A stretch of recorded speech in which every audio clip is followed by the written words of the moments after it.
Hi viewers, welcome to our channel. ప్రస్తుతం మనతో పాటు ఇమ్మంది రామారావు గారు, సీనియర్ జర్నలిస్ట్, వారితో ఒకసారి మాట్లాడదాం. సార్ నమస్కారం. సార్ నమస్తే బాబు. సార్, రామ్ చరణ్ గారి అభిమానులకు ఇప్పుడు ఒక తలనొప్పి అని చెప్పేసి కొన్ని వార్తలు ప్రచారంలో ఉన్నాయి సార్. ఎందుకు అనంటే శంకర్ గారితో ఆయన గేమ్ చేంజర్ సినిమా తీస్తున్నారు, అది తొందరలో రిలీజ్కి అయితే సిద్ధంగా ఉంది. అయితే శంకర్ గారు సరైన హిట్ లేక చాలా కాలం అయిపోయింది, వరుస పెట్టి ఫ్లాప్లే వస్తున్నాయి. ఇప్పుడు గేమ్ చేంజర్ పరిస్థితి కూడా అదే విధంగా అవుతుందేమో అని చెప్పేసి రామ్ చరణ్ గారి అభిమానుల్లో ఒక ఆందోళన అయితే నెలకొంది సార్. ఎంతో ఎక్స్పెక్టేషన్స్ తో వచ్చిన భారతీయుడు 2 కూడా డిజాస్టర్ తెచ్చుకోవడం మనం చూసాం సార్. ఈ సినిమా నుంచి చూసాం, రోబో 2 హిట్ కాలేదు, ఇప్పుడు భారతీయుడు 2 పరిస్థితి కూడా అంతే అయింది. రేపటి రోజు గేమ్ చేంజర్ పరిస్థితి కూడా అంతే అవుతుందేమో అని చెప్పేసి వాళ్ళైతే కంగారుగా ఉన్నారు సార్. మరి మీరేం చెప్తారు? భారతీయుడు 2కి ఎటువంటి పరిస్థితి వచ్చిందో గేమ్ చేంజర్కి వస్తుందా, లేదంటే గేమ్ చేంజర్ శంకర్ గారిని కాపాడుతుందా బ్లాక్ బస్టర్ హిట్ అయ్యి? మీరేం చెప్తారు సార్? అంటే ఇక్కడ ఒక చిన్న ప్రధానమైన డిఫరెన్స్ ఉంది. భారతీయుడు 2 అన్నది నా దృష్టిలో అనవసరం. ప్రేక్షకులు ఎంత ఎంజాయ్ చేయాలో పెర్ఫార్మెన్స్ని అంత ఎంజాయ్ చేశాడు. భారతీయుడు 1లో అంటే అక్కడ ఎంత తెలివితేటలతో చేశారంటే కొడుకు తండ్రి ఇద్దరు కూడా కమల్ హాసనే. అంటే ఇక్కడ రొమాన్స్ పార్ట్ ఎంజాయ్ చేశారు, అటు భారతీయుడు పార్ట్ కూడా ఏదో అక్కడక్కడ అగ్గి ఇలాగా రాజుకున్నట్టుగా అనిపించింది. ఆ సినిమా మతులు పోయినాయి అందరికి కూడా. కొడుకు పాత్ర హాయిగా ఉంటే ఆయన పాత్ర హాట్గా ఉంది. అదే సినిమాని మళ్ళీ భారతీయుడు 2 చేసేసరికి చూన్ అవరు. అది ఎందుకో క్యాలిక్యులేషన్ లేకుండా తీసిన సినిమా. ఎంత అద్భుతమైన పెర్ఫార్మెన్స్ అయినా ఉండనివ్వండి, పెర్ఫార్మెన్స్ కాదు, అదే గెటప్, ఆ గెటప్లో చూసాము, అదే పెర్ఫార్మెన్సు. ఏ సినిమా చేసినా కమల్ హాసను ఎంత పెర్ఫార్మెన్స్ ఏ మేరకు ఇవ్వగలడో ఆ మేరకు ఇస్తాడు. వేరే అది తేడా ఏముంది? కనుక సినిమా ఫెయిల్ అయింది. గేమ్ చేంజర్ అన్నది ఒక కథ ఉన్న సినిమా. అది అందులోనూ రామ్ చరణ్ నటనలో రాటుదేరిన తర్వాత తీస్తున్న సినిమా. అంతకుముందు నటన పట్ల అంత పెద్ద అవగాహన ఉండేది కాదు.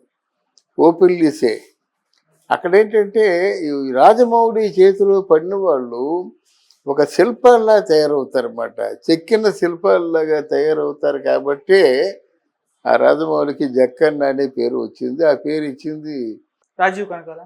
అదే కనకాల రాజీవ్ అన్నమాట, దేవదాస్ కొడుకు. ఆ జక్కన్న అనే పేరు ఇచ్చాడు. ఇక చెప్పుకోవచ్చు ఏంటంటే వాళ్ళు శిల్పాల్లా తయారవుతారు. కనుక ఇంకెవరైనా ఎక్స్పెక్ట్ వచ్చి సినిమా తీసినట్టయితే వాళ్ళకు అనుకూలంగా వాళ్ళు మడచుకోగలుగుతారు. అది విషయం. కనుక అదేదో ఫెయిల్ అయిపోయింది కనుక మనం ఫెయిల్ అయిపోతాము అనుకోవడం కరెక్ట్ కాదు. ఫర్ ఎగ్జాంపుల్ ఇప్పుడు దేవరా సినిమా వచ్చింది కదా. దేవరా సినిమా వచ్చిందంటే రాజమౌళి సినిమాలో ఒక సినిమా హిట్ అయినట్టయితే వెంటనే ఒక ఫెయిల్యూర్ సినిమా ఉంటుంది అనుకున్నారు. అలాగే మనం సెంటిమెంట్లుగా ఫీల్ అవ్వాల్సిన అవసరం లేదు. కానీ జరుగుతుంటే అలాగా అంతకంటే బెటర్ సినిమా ఇచ్చినప్పుడు ఫెయిల్ అవ్వు. వాళ్ళ ప్రేక్షకుడు ఏంటంటే హైఫై సినిమా చూసిన తర్వాత అంతకంటే బెటర్గా ఉండాలి, లేకపోతే ఫెయిల్ అవుతాయి అన్నమాట. కథ బాగలేదనుకోండి, ఎవరో ఎలాగా అనుకుంటారు, వాడు అలాగే టెక్నికాలిటీ బాగాలేకపోయినా అనుకుంటారు అన్నమాట. ఆ రోజు దర్శకుడు కథని పాత్రల్ని సజీవంగా చక్కగా మలుచుకుంటే సక్సెస్ అయిపోయేవాడు. ఈరోజు దర్శకుడు అలా కాదు, దర్శకుడు పెద్ద టెక్నీషియన్ అయి ఉండాలి, మంచి వరల్డ్ సినిమాని ఎప్పుడు అవగాహనతో ఉండాలి. దర్శకుడికి చాలా నాలెడ్జ్ కావాలి. ఆ నాలెడ్జ్ ఉన్న వాళ్ళే ఎవరు నాగశ్విన్. అలాగే నాలెడ్జ్ ఉన్నవాడే చంద్రబాబు, మన రాజమౌళి. ఇక్కడ గేమ్ చేంజర్ సినిమా మీద మాత్రం ఎక్స్పెక్టేషన్స్ ఉన్నాయి. ఎక్స్పెక్టేషన్స్ ఉండడం వల్ల ఆ సినిమా బాగుంటుందనే ఒక ఆలోచన. మరి భారతీయుడి సినిమా ఎందుకు ఫ్లాప్ అయిందంటే మరి కరెక్ట్గా చేయలేకపోయాడు. జనం కూడా అంత శ్రద్ధగా చూడలేకపోయారు. ఒక ఆశ ఉండాలి కదా, ఇది కొత్త విషయం తెలుసుకుందామని చెప్పేసి. అది లేదు. సినిమా చూసినంతసేపు అదే పాత భారతీయుల్లో ఉన్నటువంటి ఈ కమల్ హాసన్ కనిపించడం బహుశా నచ్చకపోవచ్చు. అంటే ఒక భారతీయుడు 2 చేస్తారు, అంతకు ముందు వచ్చిన రోబో 2 కానివ్వండి, లేకపోతే సినిమా, ఇవన్నీ కూడా ఫ్లాప్లే అయ్యాయి. రోబో 2 ఎవరు తీయమని చెప్పాడండి? ఎవరు తీయమని చెప్పాడు? ఏదో వాళ్ళ అదృష్టం కొద్దీ ఆ రోబో సినిమాలో మన రజనీకాంత్ ఉండబట్టి చక్కని పాటలు ఉన్నాయి కాబట్టి ఆ సినిమా హిట్ అయిందండి. అది కథని చూడడం మొదటిసారి కాబట్టి. అంటే రెండోసారి చెప్తే బాగుంటుందా?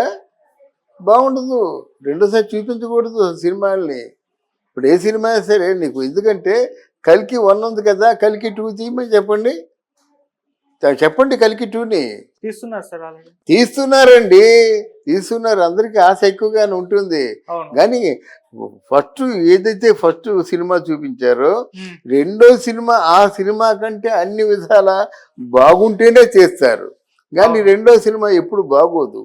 ఎందుకు బాగోదంటే సర్వశక్తులు ఒడ్డేసి మొదటి సినిమా తీస్తారన్నమాట. ఒకవేళ ఫస్ట్ సినిమా అన్నది సాదాసీదాగా అంటే ఆడినట్టయితే అట్లీస్ట్ సక్సెస్ సాధించినట్టయితే అంటే ఆ కసితో రెండో సినిమా తీసి సూపర్ హిట్ కావచ్చు. కానీ మీరు తీస్తున్న సినిమాలన్నీ ఫస్ట్ పార్ట్ 1 పెద్ద సూపర్ హిట్. దాని మించి హిట్ చేయాలి. ఎక్కడ చేస్తారు?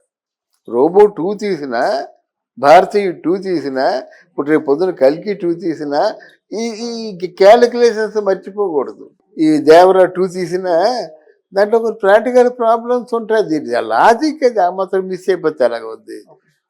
ఎవరు తీసినప్పుడు మీరు compare to Baahubali first part ఉన్నట్టు సెకండ్ పార్ట్ ఉందా? అంత అద్భుతంగా సెకండ్ పార్ట్ అనిపించలేదు. ఆ సినిమా తాలూకు ఎక్స్టెన్షన్ అనిపించింది నాకు. మొదటి సినిమా చూసినప్పుడు అద్భుతం అనిపించింది, ఇది ఎక్స్టెన్షన్ అనిపించింది. ఎవరికైనా అంతే. కాదంటే రాజమౌళి సూపర్ డూపర్ లక్లో ఉన్నాడు. ఆయన అదృష్టం ఆయన కాపాడింది. సార్ అంటే ఇప్పుడు శంకర్ గారికి ఏమైందంటే, ఒకప్పుడు ఆయన సినిమాలు చూస్తే సార్ ఎంతో బ్లాక్ బస్టర్ హిట్లు, చాలా ఇన్స్పిరేషన్ కూడా తీసుకునేవారు. శంకర్ గారిని ఇన్స్పిరేషన్ తీసుకుని సినిమాలు తెరకెక్కించే డైరెక్టర్ కూడా ఉన్నాయి. కానీ గత కొంతకాలంగా ఆయన సినిమాలు చూస్తుంటే విమర్శలకైతే దారితీసింది. ఇప్పుడు గేమ్ చేంజర్ ఆయన చేతుల్లో ఉంది. దాన్ని ఎలా హ్యాండిల్ చేశారు? మరి దాంతో కంబ్యాక్ ఇస్తారా? ఆయన ఇంట్లో ఎవరో విన్నాను నేను, కరెక్ట్గా ఐఎమ్ నాట్ సో ష్యూర్. ఇంట్లో వైఫై ఎవరు పోయారు, ఎవరో మొత్తం ఇంట్లో పోయారు. ఆ పోయిన తర్వాత ఈయన శంకర్ ఇలాగ అయిపోయాడని విన్నాను నేను. ఆయన రైటర్ సుజాత గారు అని ఉండేవారు సార్. అంతకుముందు అన్ని ఆయనే రాసేవారు. ఆయన చనిపోయిన తర్వాత ఈయన సొంత స్టోరీ రాశారు. అప్పటి నుంచి ఒక హిట్ రాలేదు సార్ శంకర్ గారికి. మేబీ అది ఏమన్నా రీజన్ అయి ఉంటుందా సార్? కరెక్ట్. ఎందుకంటే ఏదో కుటుంబం లాంటి వ్యక్తి ఎవరో కూడిపోయారు. ఆ సుజాత అనగానే నేనేమన్నా లేడీ అనుకున్నాను. అందుకే ఇంట్లో ఎవరో పోయారేమో అనుకుంటున్నాను. కానీ ఈయన పోయాడనమాట. ఎవరు? రైటరు. ఎస్. కారణాలు ఉంటాయండి. ఏదో కారణం లేకపోతే ఆయన ఆ టాలెంట్ని దాచుకోవాల్సిన అవసరం లేదు కదా. టాలెంట్ అంటే ఏంటి? Exchange of expertise. కొంతమంది ఎక్స్పర్ట్ల తాలూకు కలయికే టాలెంట్. గేమ్ చేంజర్ పరిస్థితి ఏమంటారు?